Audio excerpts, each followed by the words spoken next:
I'm Gloria Calanyada, 40 years old, from Camarines Sur, Philippines. I have partner in life with 3 kids. I do working before in Hong Kong for 4 years. I care for adults and one po is have a diabetic patient. I have responsibility there to go walking and exercise every day, take their medicine, make their meal, and I do household chores. Go marketing, cooking, dishwashing dishes, washing and ironing clothes, and housekeeping. Also, I have working before in Qatar for almost 4 years. I care for adults and 2 kids ages 4 years old and 7 years old.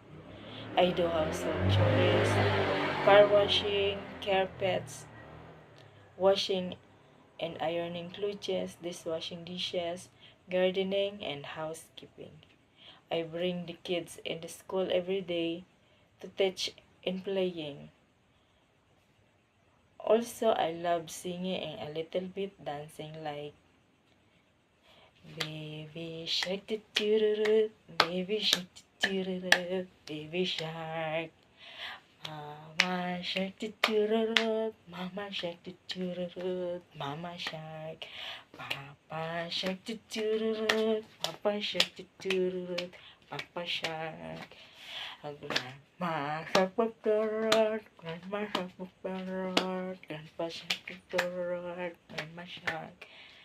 Grandpa shark grandpa shark grandpa shark grandpa shark. Mom and sir, if you chosen me, I treating you and your family as same as my own family. I will do my best. I'm kind, honest, and trust. Thank you, and God bless, Mom and Sir. Hope to see you soon.